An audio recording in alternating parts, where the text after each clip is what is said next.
최근 1년 사이 가장 크게 주목받는 투자 전략 중 하나가 바로 커버드콜입니다. QYLD나 JEPI를 비롯해서 다양한 커버드콜 전략의 ETF가 인기를 끌고 있는데요. 커버드콜 전략의 인기 비결은 무엇이고 커버드콜 전략은 무엇인지 최대한 쉽게 설명을 드려보려고 합니다. 커버드콜 전략의 인기 요인을 일각에서는 2022년 하락장에서 높은 하락 방어력을 보여줬기 때문이다 라고 해석을 하기도 하는데요. 경험적으로 국내 투자자들은 주식시장이 빠질 때 덜 빠지는 것보다는 상승할 때 못 따라가는 것에 더 큰 분노를 느낍니다. 포모, 벼락거지라는 말이 괜히 있는 게 아니죠. 그런데 커버드콜 전략은 안정적인 인컴을 바탕으로 높은 하락 방어력을 가져가는 대신에 상승폭을 제한하는 전략입니다. 직관적으로 생각했을 때 국내 투자자들의 성향과는 조금 맞지 않는다라는 생각이 들기도 하거든요. 그래서 저는요, QYLD나 JPI 같은 커버드콜 전략의 ETF들이 인기가 있는 이유는 높은 하락 방어력보다는 월분배 상품에 대한 관심이 늘어났기 때문인 것 같습니다. 다양한 월분배 ETF가 있지만 연환산 10%가 넘는 분배금을 매월 지급하는 ETF는 흔치가 않습니다. QYLD나 JEPI 모두 매월 분배금을 지급하고 있는데요. 모두 올해 10%가 넘는 분배금을 지급을 하고 있고 작년에도 굉장히 높은 수준의 분배금을 지급한 것을 보실 수가 있습니다. 물론 커버드콜 전략 자체가 마음에 들어서 투자하는 분들이 계실 수도 있습니다. 그런데 QYLD나 JEPI를 투자하시는 분들 중에서 월분배가 아니라 분기배당이라면 아니면 토탈 리턴을 추구한다라고 하면은 이 QYLD나 JEPI를 투자하시겠다고 하시는 분들이 과연 몇이나 계실까 싶긴 합니다. 연환산 10% 수준의 높은 분배금 때문에 이 커버드콜 전략 ETF에 투자를 하지만 정작 그 분배금 재원의 대부분이라고 할 수 있는 콜옵션 매도 프리미엄이 무엇인지 더 나아가서 커버드콜 전략이 무엇인지에 대해서 명확히 이해하고 계신 분들은 많지 않은 것 같아요. 그래서 지금부터는요, 커버드콜 전략이 무엇인지 최대한 알기 쉽게 설명을 드려보고자 합니다. 보통 커버드콜 전략이라고 검색을 하시면 이러한 그래프가 등장을 합니다. 금융 관련 자격증 수험서에 자주 등장하는 그래프인데 지금 이 그래프를 이해하고 계신 분들이라면 커버드콜 전략에 대해서 완벽하게 알고 계신 분들이기 때문에요. 이 영상을 보실 필요는 없으실 것 같습니다. 저 역시 이 그래프를 또 한 번 설명드리려고 하는 것은 당연히 아니고요. 지금부터 인용하는 자료는 QYLD의 운용사인 글로벌 X에서 제공하는 자료를 재가공한 것이다 라는 것을 미리 밝혀드리는 바이고요. 존이랑 안나, 편의상 안나를 읽겠습니다. 서로 다른 입장의 두 명의 인물이 등장을 합니다. 먼저 존은요, A라는 주식을 보유하고 있습니다. 현재 가격은 주당 $100이고요. 그런데 존은 향후 30일 이내 A 주식이 $105 이상 올라갈 것이라고 생각을 하지 않아요. 시장이든 아니면 A 주식이든 간에 살짝 비관적으로 생각을 하고 있는 거죠. 반면 안나는요, A 주식을 보유하고 있지는 않습니다. 그런데 A라는 주식이 지금은 $100지만 향후에 $105 이상으로 올라갈 것 같다라고 생각을 하고 있어요. 존과는 반대로 긍정적으로 보고 있는 겁니다. 참고로 커버드콜 ETF를 사셨다면 혹은 앞으로 사신다면 존의 입장이 되시는 겁니다. 안나가 아니고 존이 되는 것이기 때문에 이 존의 입장에 감정이입을 하시게 되면 커버드콜 전략을 이해하는 데는 물론이고요. 커버드콜 전략이 과연 나의 투자 성향이랑 맞는 건가 판단해 보시는 데도 도움이 되실 것 같습니다. 다시 본론으로 돌아와서 A 주식을 바라보는 서로 다른 시각을 지닌 존과 안나는 그래서 콜옵션 계약을 맺습니다. 존이 콜옵션 매도자가 되는 것이고요.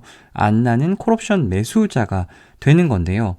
안나는 주당 $3의 프리미엄을 존에게 지불을 하고 존이 가지고 있는 주식 A를 한 달 뒤에 주당 $105에 살 수 있는 권리를 가지게 됩니다. 반대로 존은 이 $3를 받은 대가로 안나가 한 달 뒤에 네가 가진 주식 A를 $105에 달라고 하면 무조건 줘야 하는 의무가 생긴 겁니다. 이 계약의 승자가 누가 될지는 모르겠지만 지금 순간 정해진 건 딱 하나죠. 콜옵션 매도자인 존은 안나에게 주당 $3의 프리미엄을 받게 된 것입니다. 한 달이 지났습니다. 한 달 뒤에 존과 안나가 마주해야 하는 상황은 크게 세 가지일 것 같아요. A 주식이 105달러보다 더 올랐을 때입니다. 안나는 무조건 권리를 행사하겠죠. A 주식이 105달러보다 높은 가격에서 거래가 되고 있는데 그 A 주식을 그보다 낮은 105달러에 살 수가 있잖아요.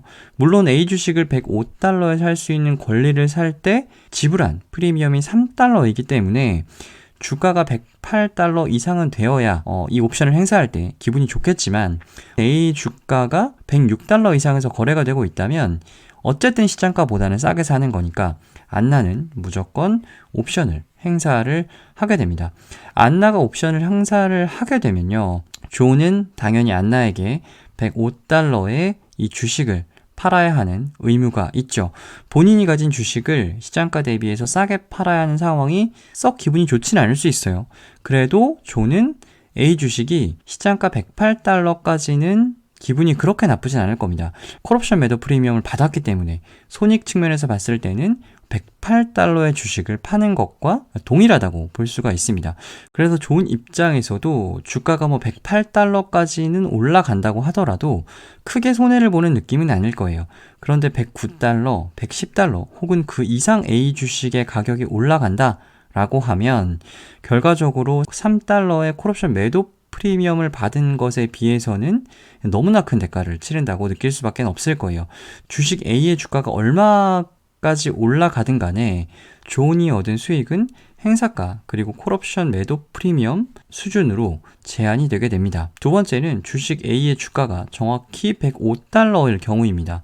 안나는 고민을 하겠죠. 어차피 시장에서 사도 105달러인데 옵션을 행사해야 하나 말아야 하나, 행사할 수도 있고 하지 않을 수도 있습니다. 존 입장에서는 가장 이상적인 케이스라고 할 수가 있겠습니다. 만약 안나가 옵션을 행사해서 A 주식을 105달러에 넘긴다고 하더라도 어차피 시장가대로 넘기는 거고 콜옵션 매도 프리미엄 3달러까지 가져가는 거니까 결과적으로는 105달러짜리 주식을 108달러에 매도를 한 셈입니다. 세 번째는 주식 A가요 105달러 미만일 때입니다. 예시에는 105달러 미만이라고만 적혀 있는데 95달러까지 빠졌다라고 가정을 해보겠습니다. 안나 입장에서는 시장에서 95달러에 살 수 있는 주식을 105달러에 살 이유가 전혀 없습니다. 당연히 옵션을 행사하지 않겠죠. 존은요, 가지고 있는 주식 A가요, 한 달 전에 100달러였는데 95달러가 됐으니까 자본 차손이 주당 5달러가 발생을 했습니다. 그런데 존은 안나에게 받은 콜옵션 매도 프리미엄이 있죠. 3달러가 있습니다. 그래서 주식만 가지고 있었으면은 5%를 얻어맞았을 텐데 콜옵션 매도를 통해 3달러의 프리미엄을 수취한 덕분에 포트폴리오 전체로 보면 마이너스 2% 수준으로 손실폭을 제한하게 되는 거죠. 만약에 주식 A가요 95달러가 아니라 97달러까지만 하락했다라고 가정해 보면 콜옵션 매도 프리미엄 3달러 때문에 존의 포트폴리오는 전혀 데미지를 받지 않는 그런 상황입니다. 세 가지 상황 모두 존의 입장에서 생각을 해보셨을까요? 보통 커버드콜 전략은 상승폭이 제한된다라는 이야기를 하죠. 그 상승폭이 제한되는 상황이 바로 첫 번째입니다. 주가가 아무리 많이 올라도요. 행사가 그리고 콜옵션 매도 프리미엄 이상은 존의 것이 아닙니다. 커버드콜 전략이 횡보장에서 적합하다는 표현도 많이 들어보셨을 것 같은데요. 바로 두 번째 상황입니다. 주가가 제한된 범위 내에서 등락을 거듭하는 횡보장이 지속된다라고 하면 존은 자본 차손을 보지도 않을 거고요. 주가가 너무 많이 오르는데 그것을 다 포기해야 하는 억울한 상황도 없을 거고 그저 콜옵션 매도 프리미엄만 따박따박 얻어가는 상황이 발생을 하는 거니까 이와 같은 횡보장이라면 커버드콜 전략은 이보다 더 좋을 수가 없겠죠. 마지막으로 커버드콜 전략은 하락장에서 높은 하락 방어력을 보인다라는 겁니다. 주가가 하락할 때 그 하락을 그대로 두들겨 맞는 것이 아니라 콜옵션 매도 프리미엄이 이 자본 차손의 일부를 메꿔주는 겁니다. 커버드콜 전략이 뭔지 대충 감을 잡으셨을까요? 다음 시간에는요, 이번 시간에 못다한 이 커버드콜 전략에 관련된 이야기를 를 조금 더 해보려고 하고요. 더불어서 과연 어떤 분들이 커버드콜 전략 ETF에 관심을 가지시면 좋을지, 반대로 어떤 분들은 관심을 접으시는 게 차라리 나을지에 대한 이야기를 이어가 보려고 합니다. 많은 관심 부탁드립니다. ETF 읽어주는 남자, 오늘은 여기까지입니다.